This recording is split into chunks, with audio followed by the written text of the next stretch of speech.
So the first part of deciding your visual story, the story that you want to create online and you want to create in the world, really is the purpose. So you've got to work out what is the purpose of what you're trying to create.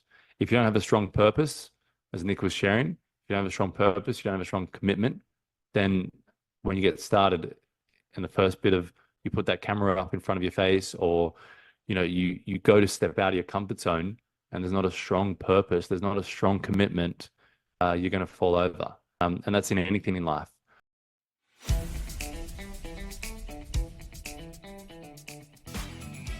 This is the Business Owners Smashing It Online podcast for entrepreneurs and business owners looking for cool online tools, apps and strategies to make business easy online. My name is Nick Cree and I'm your host.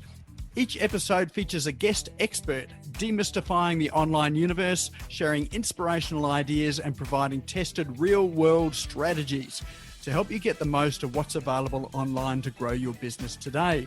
Don't be a slave to your business, get your business working for you. Subscribe now and get some great content and ideas for you and your business today.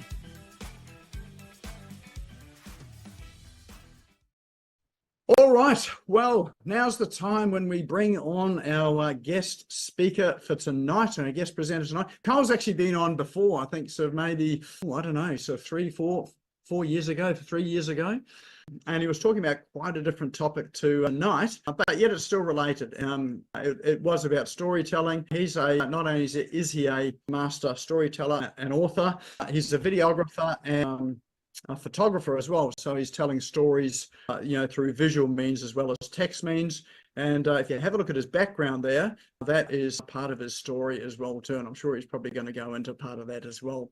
But for those of you that haven't met Kyle before, Kyle is over on the western side of Australia, so it's still daytime for him over there.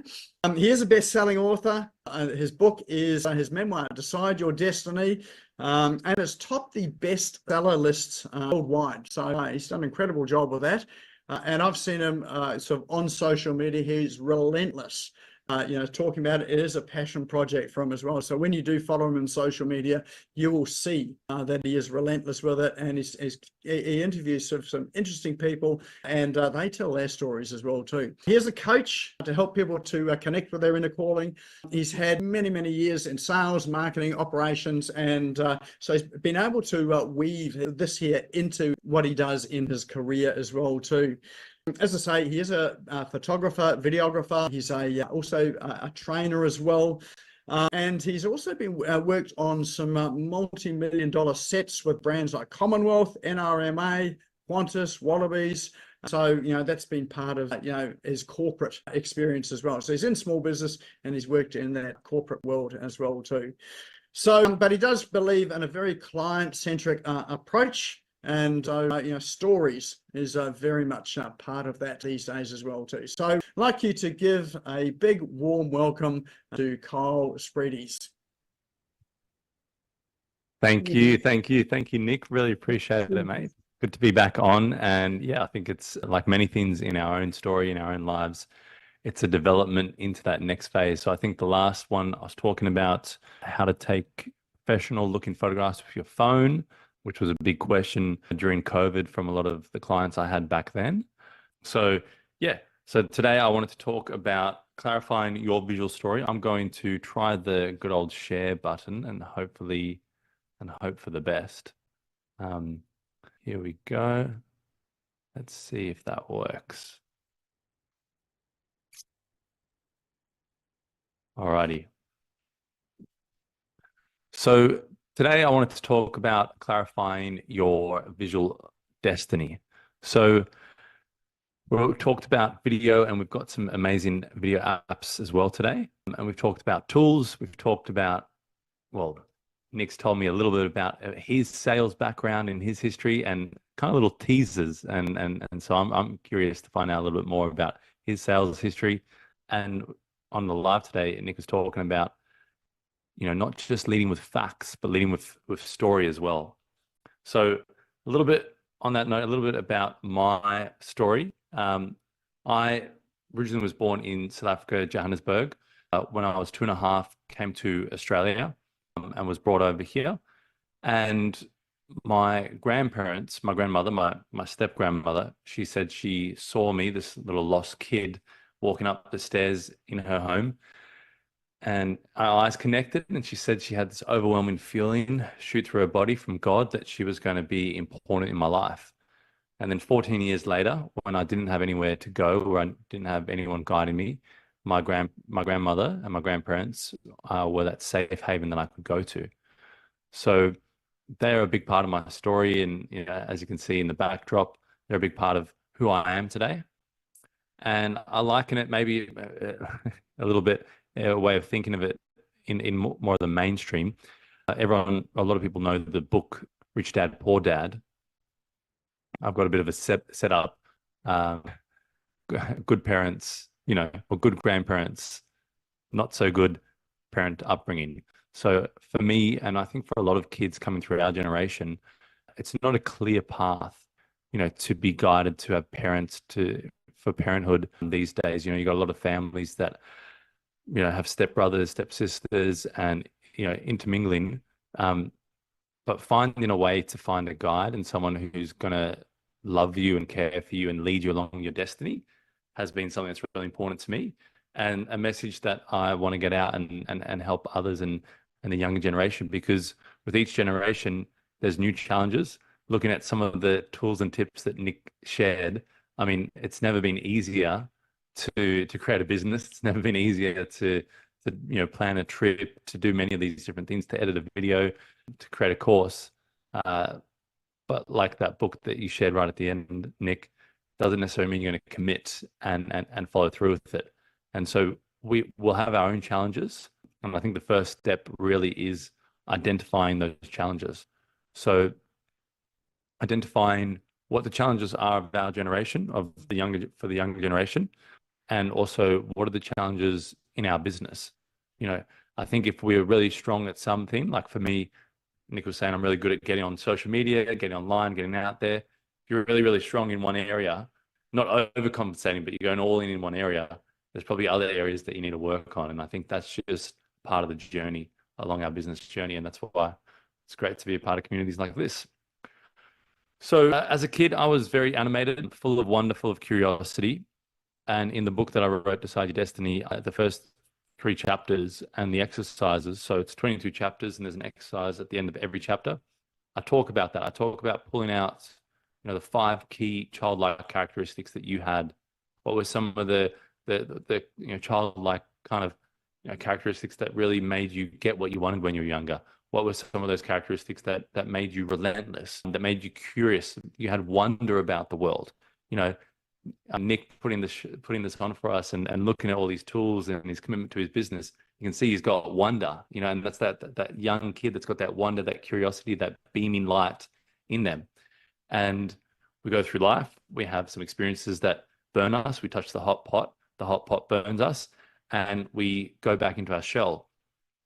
Now, for me, whenever I went back into my shell, whenever I, belt up, shut up, as my grandfather would say when we get in the car, when I go back into that shell and suppress emotions, suppress myself, suppress my creativity and let me try and attempt things, regardless of failure and embarrassment. Whenever I'd go into that shell, I'd actually develop a sickness, or I'd develop a dis-ease, or I'd develop problems in my life.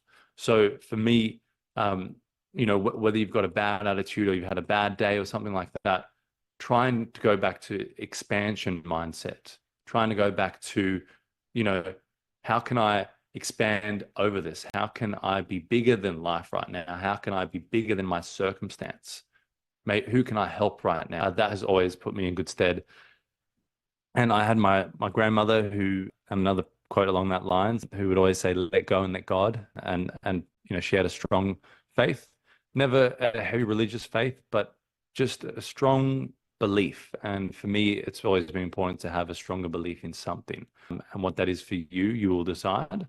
And for me, it was just nice to have grandparents around me that had a strong faith that saw them through a world that I could never imagine as a youngster. So, yeah. And my grandfather had a great quote saying, get on, get on with it. No complaining, no explaining. Doesn't mean he was a hard man. He was a very gentle soul, and he loved, connecting with young kids, and he found women super interesting, and because we had a lot of women in our family and cousins and aunties, but the no complaining, no explaining was just kind of sitting down with yourself and going, well, what can I do? I can kind of bake in this problem, or I can actually start taking the steps towards the solution. So when I was younger and when I first got into photography and I was doing my graduating project, it was soul gazing photography that I chose for the business name, but what I chose as a project. The belief was that if you could sit down and basically sit opposite someone, talk to them for a long enough amount of time, chat to them layer by layer, onion by onion. You hear that Shrek quote in the Shrek movie, onions. Layer by layer, you just chat. You let them express themselves. Eventually, I felt that they would show their soul. They would show who they are. They'd reveal their true self, their true nature, their true core. And so, in photography, that's what I was going for in my imagery. I was wanting to, like this one of my grandfather in the beret. I came back from shooting a sunset, and then I was sitting down editing the photos, and as we all do, getting stuck into the work and that tunnel vision. And he came down the stairs and he said, "Oh, righto, Kyle, what's going on?" And I looked up at him, and then I took a double take, and he was standing there with his beret, and the light was coming in one side of the face, so it was split lighting. But I just saw this image, and I just sat there having a conversation for a while. And then bit by bit, I felt like him as the architect, as the observer, as a bit of a stoic nature came through in that image. So same thing in our own business, bit by bit, anything that we're trying to work out and understand as we're paving our own destiny, bit by bit, just ask that next question, dive a bit deeper, dive a bit deeper. The true core and the true juice, the pip is in the middle of the fruit. The true juice is deeper and deeper and deeper. So same thing when you learn something. You learn something once, you learn something twice, you learn something 3 times. On the 5th time, you suddenly realize what you learned, and you are missing a whole bunch of what you've been learning the whole time. So layer by layer, deeper and deeper, and you'll get to some great, great content in your life. So the first part of deciding your visual story, the story that you want to create online and you want to create in the world, really is the purpose. So you've got to work out what is the purpose of what you're trying to create.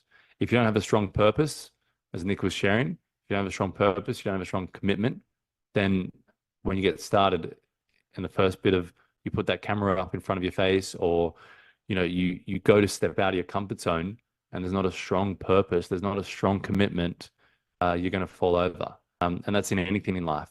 So again, the lesson we learned a little bit earlier, diving deeper and deeper and deeper, layer by layer, find out what the purpose is, find out what the intention is, have a discussion with someone, get someone to ask you some questions that go a bit deeper.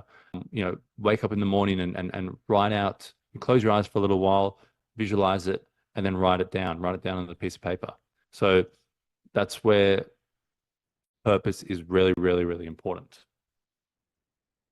So visual storytelling. So why is it so important? Why is video so important in today's day?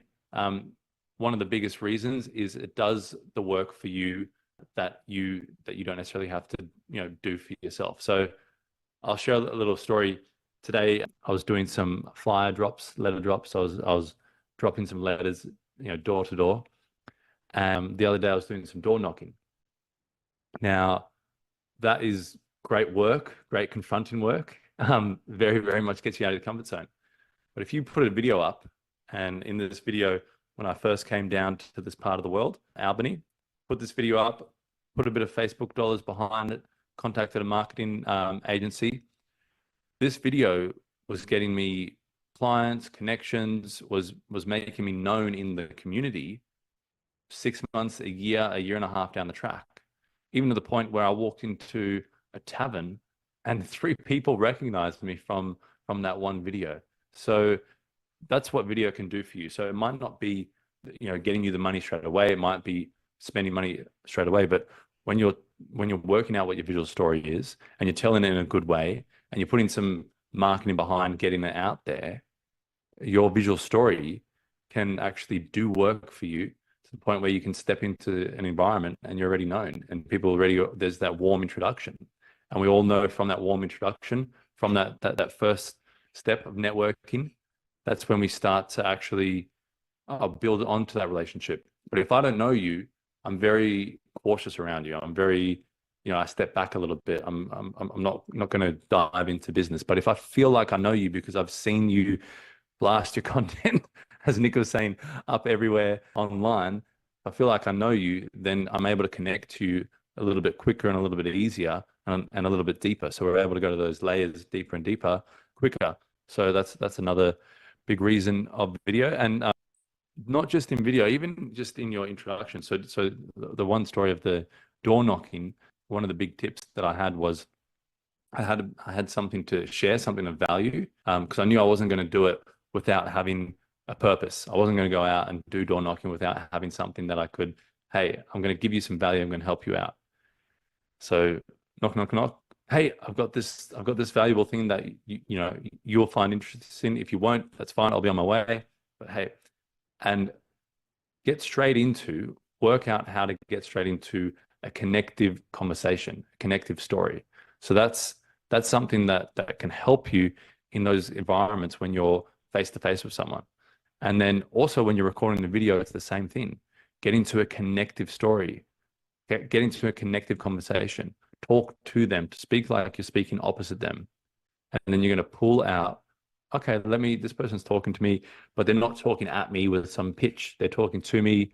They're extracting a relatable story that I can connect with. And it actually pulls a little bit more out of me, and it pulls a little bit more, and I can start thinking about my own story and my own life and how this person can help me out. So when you're going out there and you're, creating and deciding your visual story, the kind of 3 steps, and it's the same steps that with every exercise that I teach in my book, Decide Your Destiny. First step is to unlearn the programming, unlearn, Nick was talking about it earlier. Back in his day, they would say, what was it? Oh, can you put the video together? Can you get the video, get the video sorted? In today's day, it's, oh, you're good with that tech stuff. Can you get it sorted? And, in today's world, I know, videos for younger people, videos for, getting my story out there, sharing my stories, it's for, storytellers, authors, other people. So you've got to unlearn all those false beliefs that basically stand as a blockade for you to start along your journey of extracting your story and extracting your message. And then once you start learning about story, you start learning about, information that helps you to tell your story a little bit, little tips that maybe it is waking up in the morning and journaling that helps you. Then repeat it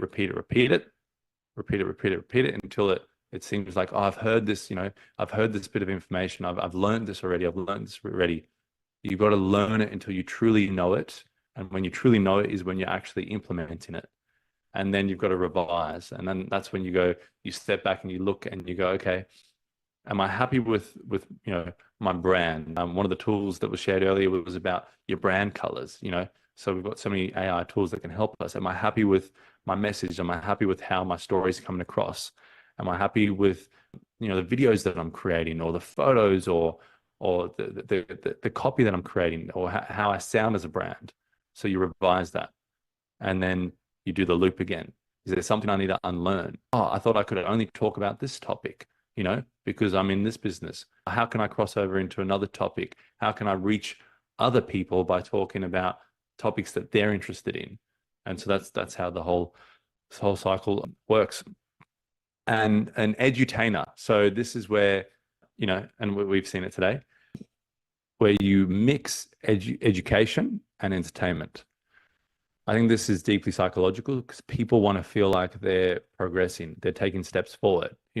This better be useful to me this better help me. I'm too busy. I don't have time.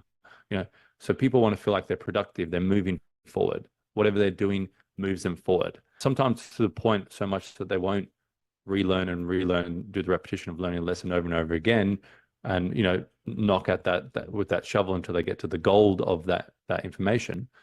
But they want to progress. They want to feel like they're moving forward, and we want to be entertained. We don't want to be spoken at or spoken down to, or to just be all business. Although sometimes people think that I'm all business, and I'm sure many of the people on the call today, by their spouse or family members, get those sort of comments as well. But you want a bit of fun, and the community Nick's created is that it creates a bit of fun. Take a little bit of piss out of yourself, have a joke or two, and learn at the same time. So that's the kind of role online. And when you're telling your story and sharing your stories, try to be an edutainer. We get so blasted by news and controversy and chaos and the terrors. Where do you think people are going to go to? If you come to them with a story about, oh, well, it's me, this horrible thing happened to me, and then you just unload on them, what do you think that's going to do? People won't connect to that because they're just so used to that, and they can only take so much of it. So you need to be coming as the edutainer. You might want to educate them and say, hey, listen, if you eat that food, it won't be so good. If you take that step, it won't be so good. But work out the flow, work out the fun way of doing it, work out the way that you can relate and connect to the human being. Because as much as we've got the machines and we've got AI and we've got all these supportive tools, we've just been through, 4 years ago through 2020, people want to connect with other people.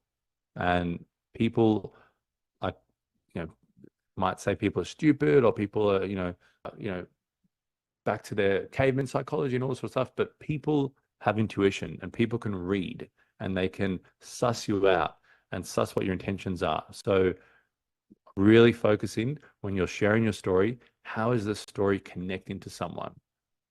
And once it connects to someone, how is it helping them? And try and figure out that edutainer avatar. And Nick Cree is a great example of this. Think about other people that you can see that are great edutainers. They put on an education seminar, they put on a summit, they put on something, but then it's also entertaining with a purpose.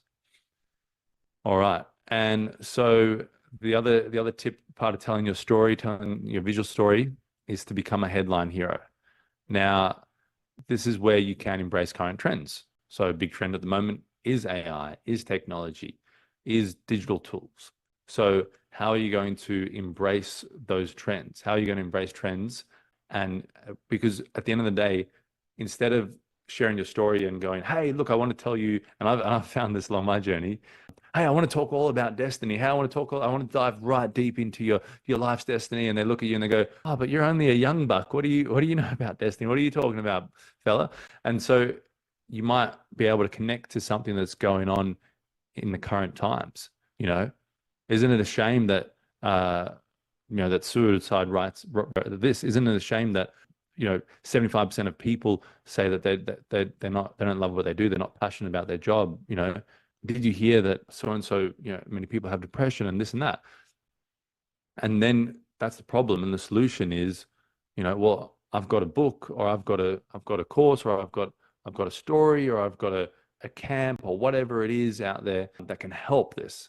I take kids away for a week, and we go and we get back amongst the nature, and we get them away from the digital and all that sort of stuff. So you're able to talk about a current headline and then leverage that headline, because the headline's already in their head. They're already thinking about what's going on, and you can actually connect. It's relatable. Did you hear? Oh, did you see? Have you been following? And then you can relate it to, okay, this is what I do. This is how I help people. And that's a great way of allowing other content, whether it's print or visual or digital, other content, to be able to do some of the legwork for you when you're connecting with people. All right. And so basically the things that I'm talking about Um, and when you're telling your story, it's really down to connection. That's the most important thing. So when you are sharing your story, whether it's a video, a visual story, whether it is a written story, a book, whether it's face to face with someone, how can you get to connection as quick as possible? Because once you get to connection, that's when they're actually going to feel like, okay, I'll open up a little bit more. I don't know if it's just me, but I've noticed people, I think, have become more guarded and more protective. We're more protective of our data, more protective of our time, more protective of what's this person going to try and sell me, you know? And we're having to give away nearly everything for free to get some trust and those sorts of things. But at the end of the day, if you can connect with people and you can be relatable, then that's where you can actually build some trust. And so that's where I think that we can all tell a better story if we're focusing on our purpose. And also, what is the purpose of the story? What is the why? Why am I telling the story? I can probably bet, and I'll open up to the floor in a second, but I can probably bet we've all had people just unload words to us or spoken at us, and we're almost wondering, wait, what's the purpose? What's the point of this? And I think, especially as business owners, productive, or I've been told, sometimes you want to fix things, or you want to solve things, or you want to move on to the next thing, or produce something, and so your brain's wired like that. And so sometimes some people just want to share and unload. But if you've got a purpose to the story that you're telling, and you can actually lead someone along, whether it's the hero's journey arc, whatever it is, if you can problem solution, if you can lead them along your story and there's a reason to your story, or there's an endpoint, then you'll be more of a captivating speaker. You'll be more of someone who's captivating in the stories that you're telling. It's like almost telling someone this whole story and then leaving them at the edge of the cliff. And then they go, wait a minute, it's a cliffhanger. Where's the end of it? So just think of that when you're telling your stories. And that's a little bit of a presentation, guys. I'd love to throw it open to the floor and get some interaction of questions, whether it's around video marketing, writing your story, photography, anything along those lines.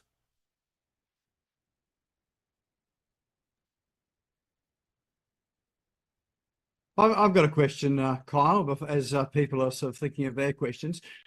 Stories are, well, certainly in my mind, they're a great tool there for marketing. And it's almost like you're not doing marketing when you're telling stories. You're not selling when you're telling a story. People get engaged in it all. Have you got any sort of frameworks or processes around it? Because there are stories where people ramble, but there are stories there that take people on that journey or take them, from one feeling, I think, to another feeling. Have you got any sort of frameworks or processes around how help people to do that? Yeah, so I'd probably say one tip that I can say that I've found useful, and it's just like almost putting a doorstop in your mind. One of the things where we're telling stories and we're sharing stories and we're talking to someone, and we might have a relatable story to them. But say if they're saying, "Oh, I had a rough childhood, or I had a problem with my business coach, or I had a heart challenge or something like that."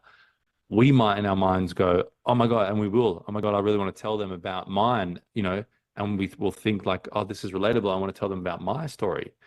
But what you're doing is you're going to overlap their story, and it's not going to build connection. So even though there's a moment where it seems like there's some relatability there, you need to give that person the floor and let them tell their story. So, people call it, a word for it is trauma bonding. And there's times where you go, "Oh my God, let me tell you mine. Let me unload it on you." And it's like, no, no, no. Like once you do that, the person will get the perception that you think your story is more important than theirs. So I think that's one doorstep to really hold in your mind when you're thinking about telling stories. A framework would probably,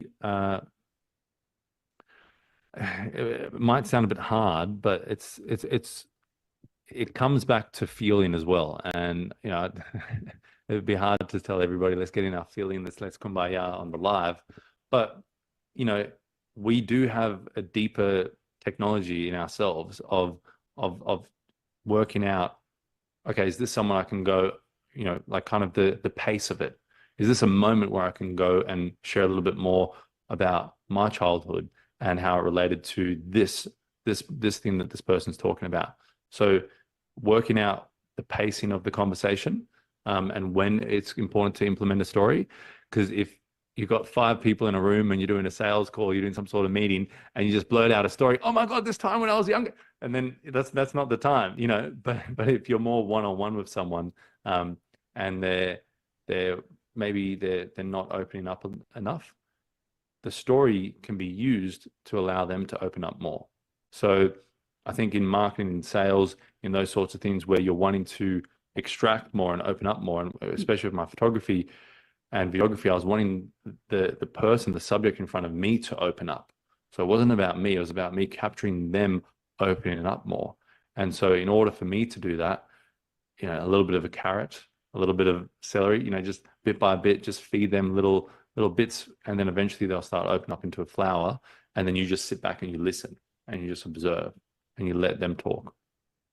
Awesome. Peter's got his hand up. Carl, first of all, thank you. I really appreciate what you've said today. Very much. Thank you, mate. When you are talking to people and you ask them about their story, I think it's the height of rudeness to start talking about your story when you've already asked them about their story. Yep. And the more space you can give them, the more time you can give them, the more times you can put the ball in their court, the more they will feel that you are genuine, you are authentic, and you really are doing the most magical thing of all. You are trying to understand them. Would you agree with that? Yep, 100%. Yeah, 100%. Thanks. And another thing there is if you you can jump in if you repeat back little pieces, and not just pieces of like things that aren't very important, but important aspects of that story, and you repeat it back to them. You'll see it in front of you. Their eyes will start to light up and go, oh, you're actually listening. Because you might be there, your eyes might be there, you might be nodding, you might be smiling. But then when you just relay a bit of information back to them that they shared, oh, it's like you said when you were 14, was it, when this happened? Yeah. Oh, wow. Oh, That's positive listening. Exactly. Yeah, that's what it is. There's also, as well as that, if you show that you understand without necessarily going into your story, but it's not the first time I've heard this, so I have had experiences. I understand how you're going or how you're feeling. Yeah. Either that, or you're to say, I have no idea how hard it can be for you. Yeah. So tell me more. Yeah. Exactly. And And also, how did it make you feel? yeah. Yep. Yep. Yes. Kyle, also, sorry, is that me? Yes, I can Yeah. talk. Yeah. Yes. Yes. Sir. Yeah, okay, thanks, Kyle. I was interested in you talking about your door knocking, and making connection that way. Are you actually talking about walking down roads and knocking on doors and saying, hi, I'm Kyle? Or is this a metaphorical door knocking? Or businesses are walking along, going into businesses and saying hi and having a listen to what they're doing and what they need? No, literal door knocking, Right.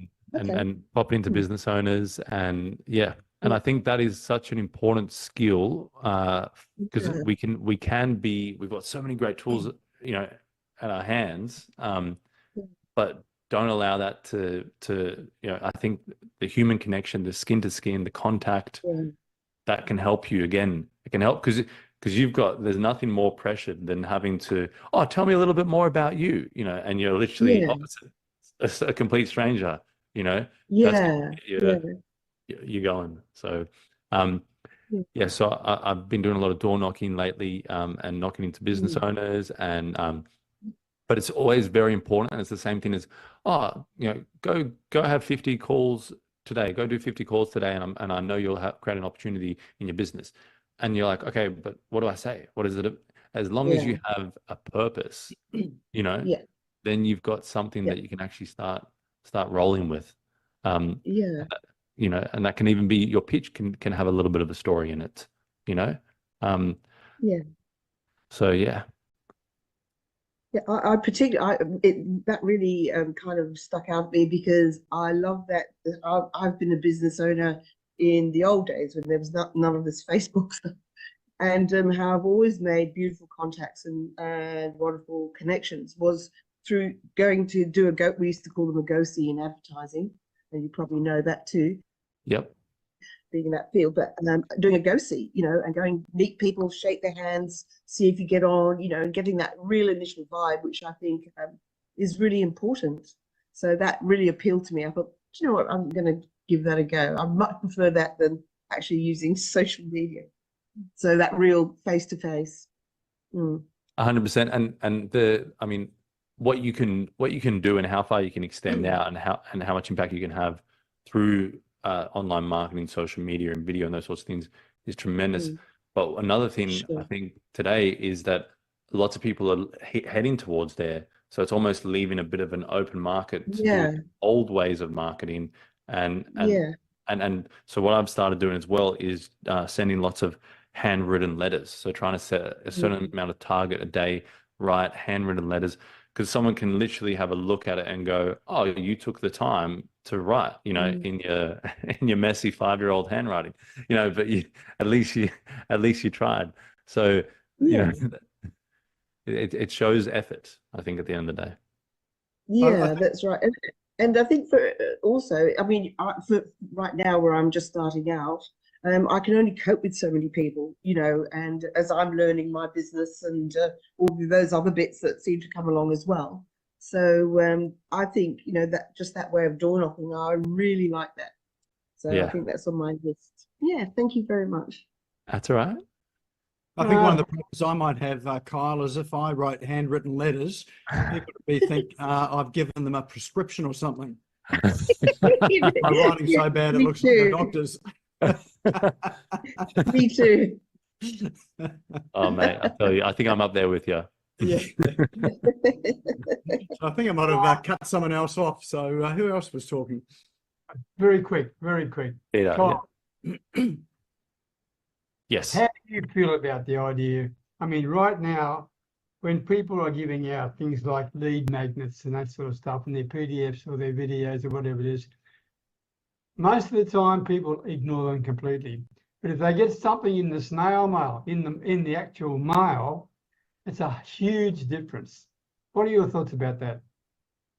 I still use the snail mail, as you put it. Yeah, I still use that. So I think again, those places are maybe being more neglected. So but I'm in a bit of a regional area, but I've been doing letter drops, and I notice in the letterboxes, like, whether it's in the afternoon, that there's not a lot of stuff in that letterbox. So the competition maybe isn't there as much, and people are reading it. But it's also, I think, another big thing is generational. So, working out who you're targeting, and I'm really looking forward to Nick's up and coming speaker that are going to talk about how to connect with younger generations and demographics, because it's almost like a different language. You've got to speak a different language. So if in your business, I want to speak to this person, then you almost do have to kind of play by certain games and certain rules in that world. So for me, I want to connect to business owners. I'm going to show up to a lot of networking groups. I'm going to show up to, the Rotaries and the commerce and these different sort of functions, where they're going out to sponsorships and work out what are their charities and see how I can get involved. So that's, if I'm focused on business owners, if I'm focusing on, selling homes, then a lot of the people that are selling homes are a bit older than maybe that demographic that I'm focusing on maybe younger business owners. So then letter door knocking, letter dropping, those sorts of things. If I've got a young, younger generation that I want to target, then I've got to figure out a different way of connecting to them. So that's really important. And also working out, okay, am I actually wanting to connect to the parent who's going to connect to them, or am I wanting to connect to them directly? And so when you're thinking about your story and where it's going to go, just really think about who. One of the things you said, Kyle, that stood out for me was when you're having a conversation with someone, then you get these thoughts that go in your head that where you've got your story and you want to jump in and tell your story because this reminded you of a time where something similar happened, or you felt the same way, you had the same emotion. But one of the keys that I like in stories is that if you can evoke that in other people. So if you're telling stories with whatever it is that you do, and I'm a great one for telling other people's stories.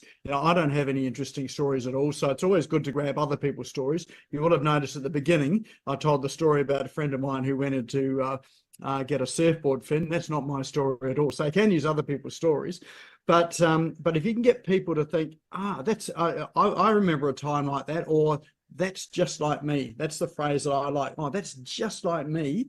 Then that's when sales don't have to happen, because people start to enter a conversation willingly, but also unconsciously. Yeah, 100%. And a great point you mentioned there was telling other people's stories. It's almost like using a third person. So if you're going to go door knock, it's great to have a male and a female, because you've got two different energies and you've got that third person. So if you're telling a story and you're telling someone else's story, it's not you directly. So it's less confrontational, and it's a little bit more, oh, what happened to this person? Oh, just like you, or they were very similar to you, or they're in a similar position as you.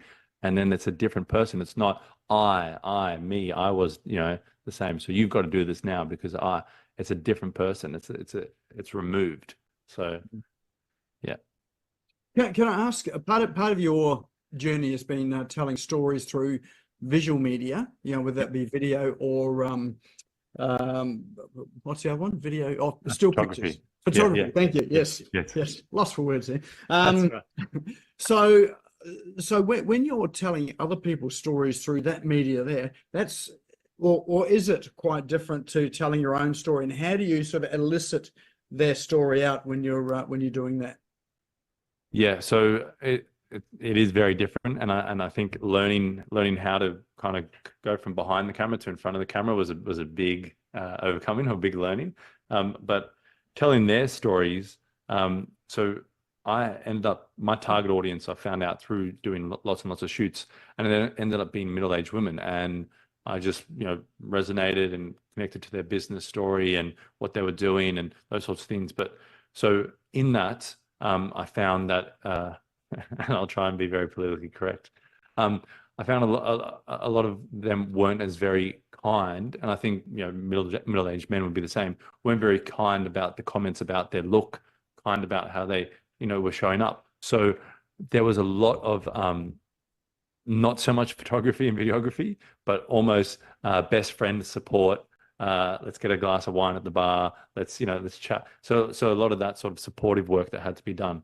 So for me, in order to get their story out, you really had to firstly make it an environment that they were actually happy to share their story in. So I couldn't be the cameraman who's the weirdo cameraman with this big freaking brick thing that's going to put it in my face, and I'm going to crap myself, and I already hate how I look and all these sorts of things. I had to work out how to put the camera down and connect to the human being and just ask them questions about their business story, getting them off the topics of, oh my God, I should have got Botox, look at me, or whatever the story is, but getting them off those stories and onto, oh, why did you start your business? It was for your young kid. Oh, you want to set them up for a better life. Okay. And you just get them kind of a little bit of momentum into their passion, their purpose. And then I almost feel, I don't know, it could be a bit woo-woo, but when they're communicating that's going to come through their eyes and through their posture and through the visuals of how they're going to show up. So you got to extract what you want. You want to extract, Oh yeah, it sucks getting old. I mean, I've noticed wrinkles on my head. Or do you want to keep talking about that and extract that energy, or do you want to extract the different energy? Oh, how interesting is that? So imagine if we did that in business, just as a normal way of doing things. So you did it. It's quite starkly obvious when you've got a camera there. Yeah. But imagine if we just did it sort of every day in the interactions that we had with people in business and in life, how different that might be. Yep. And you got to do it without being too obvious. It's like, oh, you don't want to talk about my looks, do you? And it's like, no. You got to.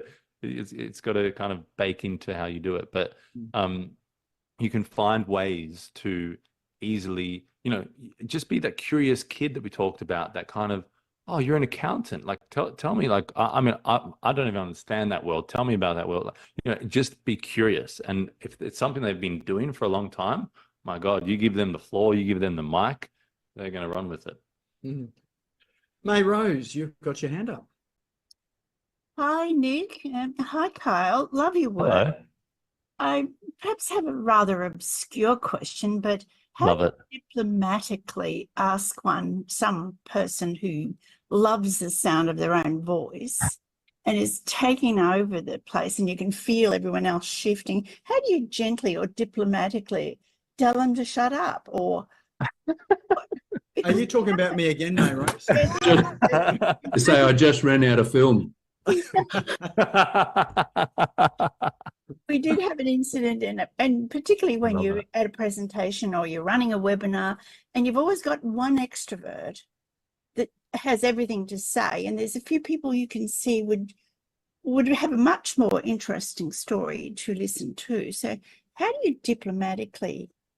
I'm not that diplomatic, you see, and I need a way to say, shut your face, Doris, and give someone else a chance, so. Oh, goodness. Thank you for that. That's a great question. I love it.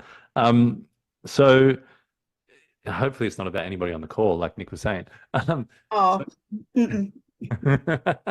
Well, I think the one of the things that I've done in the past has been, so not focusing on them and their annoyance as much, as hard as it can be. We probably have it in our family. We probably have it in different areas where we've got that person who just doesn't know when to, hey, read the room, read the vibe, be a little bit more connected and collective, and pass the conversation over.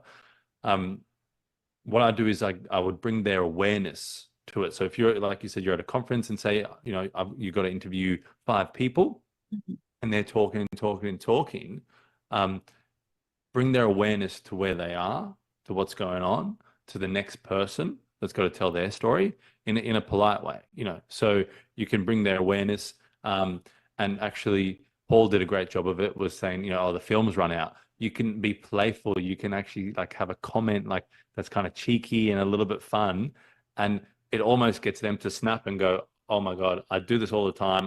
And if you've got a talker, they're probably pretty used to the fact that they're a talker, and so sometimes they're not as upset when you confront them. It's just about how you confront them, and then there's a little reminder that goes off in their head and goes, oh, I'm doing it again. Oh, here I go, Doris, I'm doing it again. So Doris with no filters. There's always one in the crowd, isn't there? There is. That's great feedback. Thank you.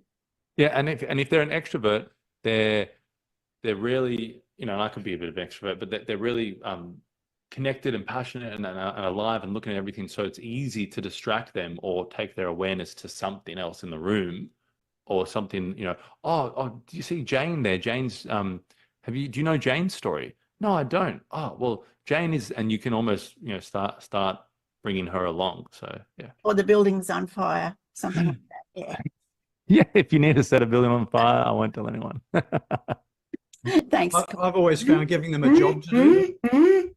Yes. Give them a job to do that sort of requires a bit of thinking and capability, because generally we can only do one thing at a time. So if they're distracted with a job to do, then that works too. I love that. That's brilliant.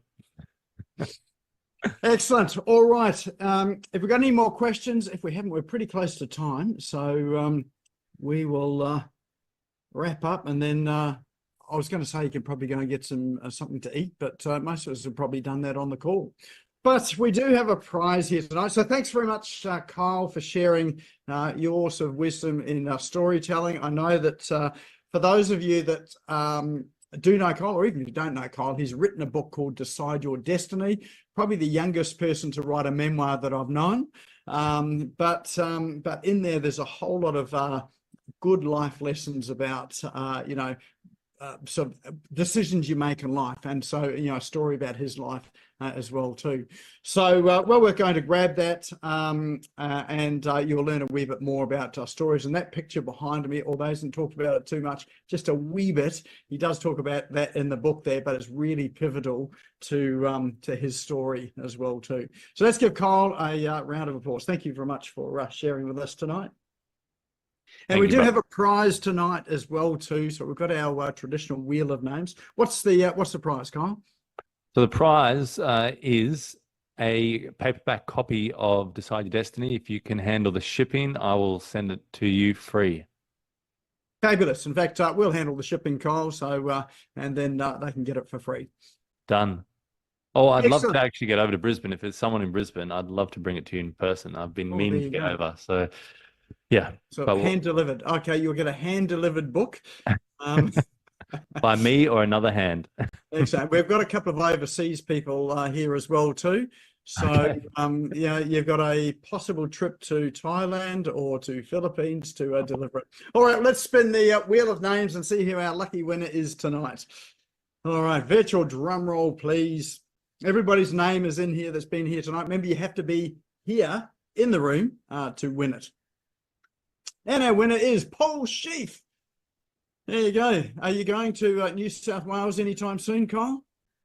It's a plan, but I'll get it to you. I'll get it to you nonetheless, Paul. I've got to learn to read then. There you go. There's no excuses standing behind a video camera. Now you've got text. I've got it on audio, so I can send you the audio book too. So there's no. Good on you, mate. Thank you. Excellent. Oh, well done. There you go. Don't forget when you do get over here, there's always a cup of coffee on. 100%. Excellent. All right. Well, that is our session tonight. So thank you, Kyle, for coming on and sharing your experience and wisdom around storytelling. And congratulations to Paul for being a winner. If you've enjoyed this tonight, it will be up on the Business Owners Smashing It Online YouTube channel. Tomorrow we've dropped that link into chat. And of course, the apps and tools, they'll be up on the Facebook group, the Business Owners Smashing Along Facebook group. So if you're not a member there, go and join. I've seen a couple of people joined up there tonight. Actually, I should say too, Kyle, if people do want to get in touch with you, what's the best way to do that? Yes, so you can follow me on social media, Kyle Spyrides, and anyone else that would love to get the first 3 chapters of Decide Your Destiny for free. There is a link that I put, and I'll just put it back in there. And you can have that. But yeah, YouTube, social media, anywhere you'd like to get into contact with me, and I will happily connect. Fabulous. And now is a really good time to save the chat. So if you want those apps and tools, the link that Kyle has just dropped in there for his book as well too. The way to save chat is first of all to open it with the chat icon down on your toolbar, and then at the top, I think it's on the top right-hand corner, depending on what version of Zoom you have. It could either be at the bottom or it could be at the top right-hand corner. If you click the 3 little dots, you can save the chat. And remember, when you do save it, there is a link. Well, often there is a link. Didn't work for me. Oh, there it is. There's a link that comes up. And if you click on that link, it'll take you directly to where you saved it on your computer. So you don't have to go and search for it. All right, well, that is our show tonight. Thank you, everyone, for turning up for tonight. Hope you enjoyed it. Thank you, Kyle, for coming to share your wisdom. I think it's probably getting dark over your side of the nation now. And for the rest of us, it is dark. So go and have a good night, and we'll see you back here again next week.